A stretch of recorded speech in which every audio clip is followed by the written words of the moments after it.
All right, welcome back to the Real Estate Play-by-Play. We are here with another amazing episode. So the plan of attack. Yes, yes. This This is right up Christy's alley, I know, because it involves planning. Planning. So if you're going into a game and you're trying to figure out your opponent that weekend and what you have to set up beforehand to play that opponent, right? Like, what plays are you going to run? Who you're going to play in those certain positions. Right now, I actually coach a 6th, 7th grade girls soccer team. Of course you do. Of course I do. In all your free time.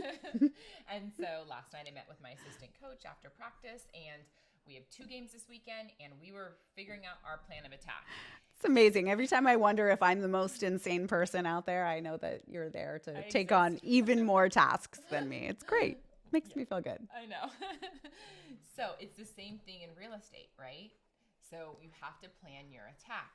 So if I have a buyer that comes to me and they're saying, I want to buy a property. Yeah.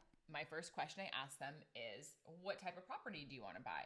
Right. And usually what comes out is, well, 3 bedrooms, 1 or 2 baths. We want some yard. Yeah. There's so much more to know before you buy a property or when you're considering buying a property. Right. There's lots of options. And so we're going to kind of give you guys, talk about the different options, the different property types that you can purchase. I think there's more out there than people may be aware of. Right, right. And the other consideration is how does your financing get affected in all of this? And I get this all the time. People come to us and they're like, oh, I want to buy maybe a house, but if it has a second unit, that would be great. I can rent it or, whatever, right? Those are all different types of loans.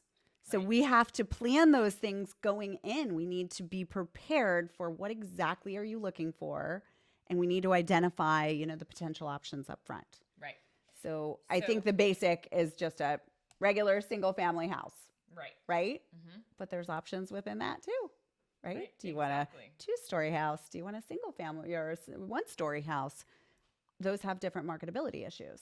Right. And in terms of, I would say from a mortgage perspective, with a single family house, are there any adjustments, anything that are added on? Like or is it pretty much it is what it is? Yep. That's pretty much like your baseline, right? You start at a single family house and then kind of you adjust from there. Okay. So your single family is kind of just your basic ordinary purchase. And single families can have HOAs depending on the area. Like, for example, on our street, we live in a single family house, but we have a small HOA. It's not much. It's $100 a year, but it pays for, and I'm the HOA president. Of course, and right? So, obviously. Of course. So it pays for the insurance in the open space areas. Right. And so an HOA, just in case people aren't familiar, that's a homeowners association. And by being in a community that has extra features, you might have some extra dues, but you might get access to extra things, right? A community pool sometimes, a community park, whatever that is, right? Yeah. And you have to be aware of if you do have an HOA, whether it's in a house or a different type of single family house or some other type of property, you might have some restrictions as well. Right. Like, for example, even in our small HOA, there are certain things that we can't put out in the front of our house. Right. If we want to paint our house a certain color, we have to make sure that we go by the planning committee. No neon green or anything like that. It's not going to fly. No, but I actually like that. I like it because it doesn't bring down the value of your neighborhood. The worst is when you go into a really nice neighborhood, you're showing a buyer house and the house right next door is painted like crazy colors. Yeah. Yeah. It just brings the whole neighborhood or has 12 cars parked in front or whatever those things, right? So those homeowners associations are there to kind of, help enforce the overall appeal of the neighborhood. Correct. But it's something that you need to know going in, right? Because if you're the person that has 12 cars, you might want to consider a property that doesn't have an HOA. That might be problematic for you. Right. So single family, and then from the single family, you have whether it's in an HOA or not in an HOA, 2-story, 1-story, obviously identifying all the basics, how many bedrooms and bathrooms you want, all that kind of stuff is pretty standard, right? If you want it remodeled, if you want a fixer, if you want, something that is a complete tear down. And then as you mentioned, I do get a lot of requests, especially around this area in Northern California, for people that want to purchase a house, but they also want ADU, whether it's Right. attached or detached.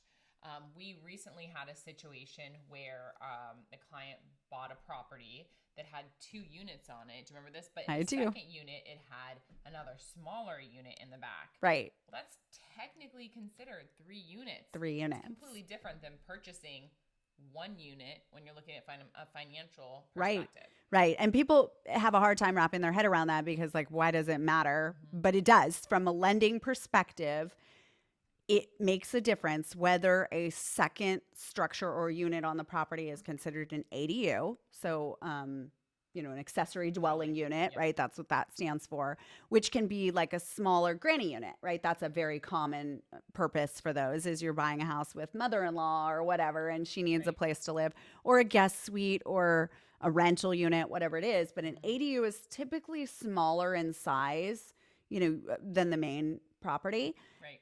And if you're buying a house with a single family with an ADU, it's considered from a lending perspective just a single family. Whereas if you're buying a 2-unit property, so 2 individual houses that are kind of more similar in size, that has a totally different set of lending rules. More down payment, different interest rates, everything changes if you're getting into a 2-unit property. And then when you go to 3 to 4-unit properties, the rules change again. So it's really important to identify that going in, like, what is it that you're buying? Right. That's just really critical. And oftentimes we go to tax records to figure that out. But like around here, a lot of things have, they're older homes. And so things kind of just get grandfathered into the process, and they may not have started as one thing, but now there's something else. Right. And so we usually revert down to, like, what is the size of the second units? Does it have its own gas meter? Does it have its own address? That's kind of how we start determining whether or not it's a true second unit versus an ADU. And from a lending perspective, the appraiser is going to be the one that goes out there and looks at the property and really determines what's going on with the property, Right. where are we at, and Right. that does come into play. Right. That's how. Yeah. I mean, that's, like our little 3-unit property, right? We were able to kind of make the case that the third unit was attached to the main unit through, like, walkways. And so it really wasn't a true third unit. Right. Because it could kind of easily be combined into the main house. Yeah. And so all those things come into play, and it's important that you have a real estate team and mortgage team who can navigate all of those things and understand the differences and work with the appraisal to make sure that you get what you're qualifying on. Yeah, because I would say in that particular situation, had we not had our team. Yeah, and our plan of attack. That might have not have gone through with other realtors, other lenders, 100%. appraisers. Right. And it was all because we strategized up front. We, we knew going in what we were looking to do, and we came up with a plan that met those goals. Right. So that's key. So you have the house, you have the ADU possibly. And we mentioned, touched upon like an HOA, the house, a regular single family residence could have a HOA as well. More commonly with an HOA is a townhome or a condo. Right. Yeah. And this is another one that gets, a lot of confusion because these words are thrown around and can mean different things to different people. A townhome really is not a property type. It's an architectural style. So a townhome really just means like an attached property that is 2 stories. And a townhome can then be categorized as either a condominium or a PUD. So a PUD is a planned unit development, and it really just changes the ownership of the property. Right. And it's a little confusing, but when you buy into a condominium, you're really buying from the walls in. You're not buying like the whole structure. Whereas on a PUD, you're buying the whole property. Yeah, so it's a little confusing. Of times, in a PUD, they'll have a crawl space in the property, and we do inspections. A buyer does inspections, or maybe the seller's done the inspections, and there's something going on in the PUD. It's really important as the buyer to know if you're buying a condo versus a PUD, because that's going to determine if you're covering the land underneath the property. Right. So say there's some subterranean termites that need to get treated. Yeah. If you're buying a PUD, that's your responsibility. So you're going to be paying for that. If you're buying a condo, that's the HOA's responsibility. Right. You can go to them and have them pay for that. So same thing. You need to know what you're buying. Right. I mean, you need to identify that going in. And each type of property can have different, benefits as a buyer or negatives, but you need to know that, right? Are you the type of person that can handle some maintenance on a property? If you're not, and for a lot of first-time home buyers, a condo might be ideal for them because they know they don't have to worry about the major repair costs. The roof is covered. The crawl space, the siding, all of those things are covered by the condo association. Right. And you just pay. And you don't have to deal with it. And you pay your monthly fee. Right. And that goes into it. Sometimes the monthly fee does cover other things such as water, garbage. Right. Rarely covers PG&E. Mostly Right. the two popular ones that it covers is water and garbage. And as Danielle mentioned, there might be a pool in the area, tennis courts, grass area, parks. So if you want the access of all those things right nearby, but don't want to pay, to have a pool in your house and all the expense that goes along with it. Oh, come on. Pools aren't expensive at all. No. We both have pools. Yeah. Yeah. Money pit. But if you don't want that expense and you just, would rather buy maybe a condo or a PUD, that might make more sense for your family. It's all about what makes sense for your family and your finances. Right. Right. And then making sure that your lender is in the loop, because depending on the type of loan that you're getting, there can be different rules for a condo versus a PUD. Right. So, for example, if you're getting an FHA loan or a VA loan, if you're buying a condominium, that condo complex has to be approved through VA or FHA. Yeah. And that approval has to already be in place. And so a lot of times I get situations where clients come to us and they say, oh, I'm looking at this condo and we're approved on an FHA loan. Now they might think it's a condo because it feels like a condo, right? Mm-hmm. It's attached to other buildings. It feels like it to them. But I always do the digging, because a condo, if it's not FHA approved, you can't get an FHA loan on that, which means you're going to have to restructure the deal. Right. But a lot of times what is advertised as a condo is really a PUD. And so we always do that extra digging. Like, let's pull the tax records. Let's pull the legal description. Let's see what we're really working with so that we can figure out the best loan type for that property type. Right. And I will say, if you go on an MLS, like let's say I'm listing a property, sometimes I don't know what it is. Sometimes I have to pull the prelim. Yeah. I have to ask the mortgage broker, because on the MLS, it could have half the agents have listed it as a condo. And half of them have listed it as a townhouse. Yeah. So you just really don't know. And they obviously didn't know either. I literally just got a transaction on this yesterday. That it came to us, the property had already been in escrow by another buyer, and that lender thought it was a PUD, and they had their buyer approved on FHA, and they got halfway through the process, had spent money on inspections, appraisals, everything else. The appraiser even appraised it as a PUD because that's what the lender told them, and it wasn't. It was a condo, and it got denied like at the last minute. And, I don't know how it got that far along, because any good lender will pull those records day one. It took me 5 minutes to do the digging and go, well, this is not a PUD, it's a condo. And by the way, their FHA approval expired 2 years ago, and the condo complex never renewed it. Oh, geez. And so it's fine, right? Like, we can do it. Right. Because we just have to set it up as a conventional loan. But if you don't know that going in, you might have a client who doesn't qualify on a conventional loan. Yeah, and there's not a lot of FHA approved properties. There isn't Not around in our here. area, Yeah, I mean it's really few and far between. Yeah. But I'd say the biggest thing that I discover is that a lot of times when people think it's a condo, it's truly a PUD. Right. And that, so it's something to be aware of. yeah, I And mean, to you just double check when you're looking at properties. doing your due diligence, knowing what you're buying, knowing what you're after, right? Is there extra hits to the rate depending on if it's a PUD or a condo? Yeah, there certainly can be. So, all Fannie Mae and Freddie Mac loans like follow this crazy, it's called loan level price adjustment grid. And depending on how much down and purchase price and all that stuff, It determines what gets added into the rate. And condominiums do have some additional interest rate additions in some brackets, Okay. whereas a PUD is treated like a single family from a lending perspective. So we don't have to go through as many steps. We don't have to get as much documentation. There's just a lot of extra things that we have to do when it's a condo.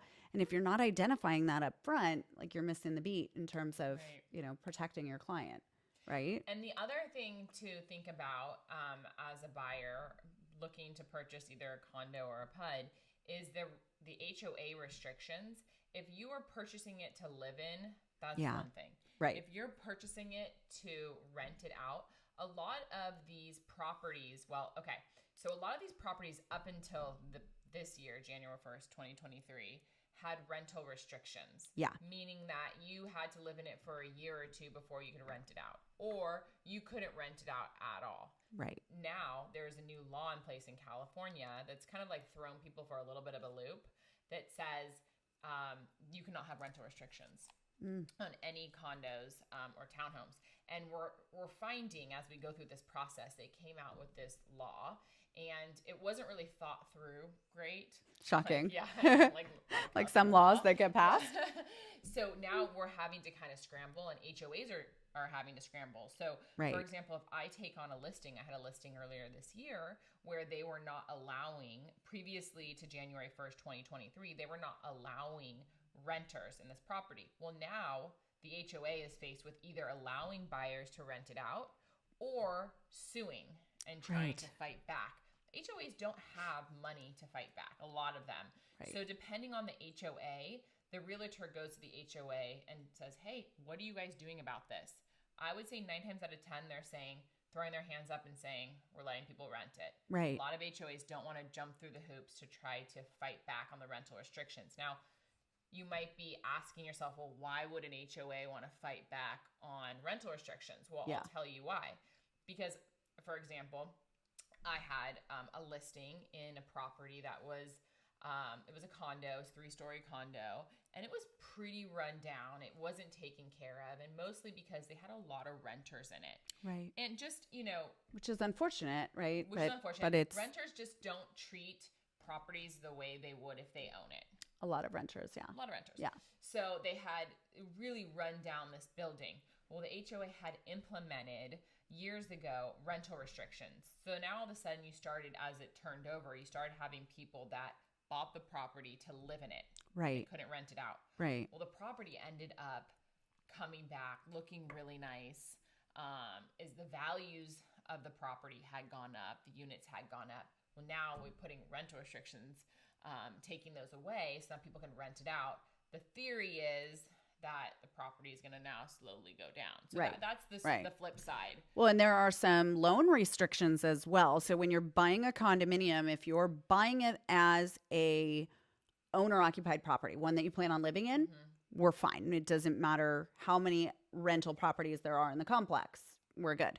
But if you're buying it as an investment property from day one, the lender actually does confirm that at least half of the units are investment properties. So that's the limit. They will not allow more than half of the units to be investment properties. Right. Now, that doesn't have any effect on whether you buy it as an owner occupied and then later convert it, but it can be challenging if you're going in to buy an investment property in a complex. It has to be at least 50% owner occupied.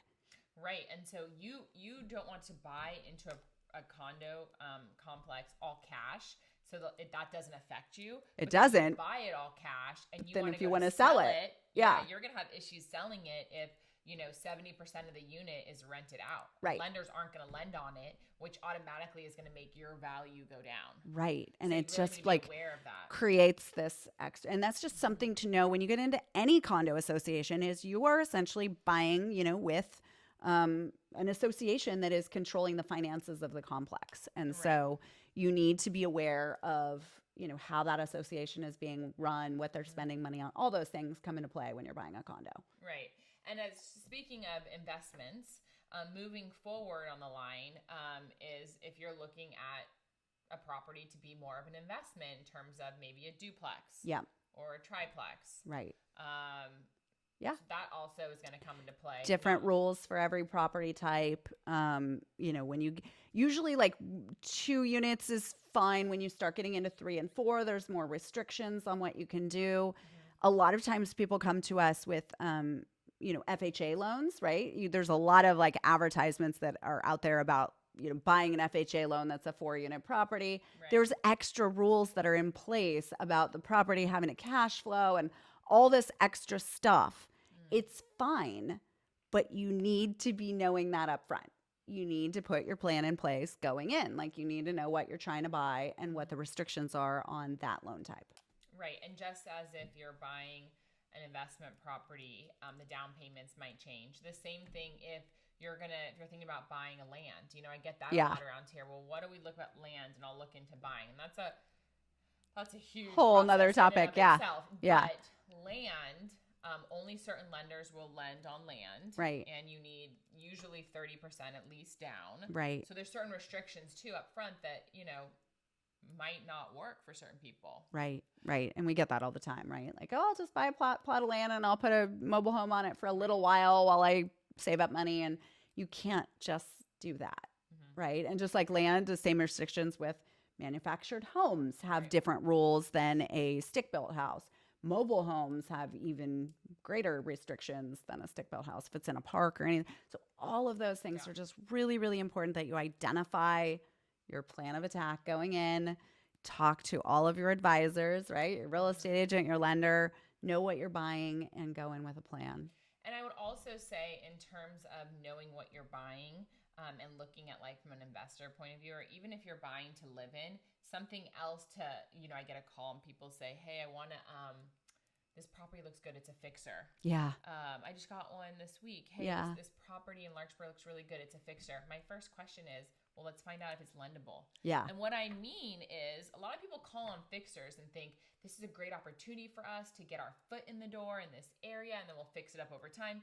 Listen, if you're getting a loan and you're buying a fixer, you need to make sure that it's lendable up front. You don't want to do all this due diligence, try to put an offer in and then it's not lendable. Yeah. And like non-lendable things would be, not a working kitchen. Right. The roof maybe is a huge leak. Yeah. Yeah. We've gotten some crazy scenarios, toilets. but I mean, there's a lot of things and there's not necessarily like an exact checklist of lendability. Some of it is subject to like the appraiser's thoughts and feelings on things. And it's a little bit subjective. Generally, I can identify going in, right? So I always tell my clients, like, if you're interested in a fixer, now I'm all about a good fixer. Like I love buying an ugly house that has good bones, right? Like, but paint goes a long way, all that kind of stuff. But if it needs like major stuff, if there's massive dry rot that's obvious, missing things, no heat, all those kind of things will affect whether or not you can get a loan at all. Yeah. And that so it's definitely just another thing to be aware of when you're purchasing a property. Yeah, 100%. I think it all comes down to coming up with your plan going in, knowing what you're going to expect, and then making sure that you're reviewing it. Yep. Plan of attack. Plan of attack. Real estate play-by-play. Cheers. Cheers.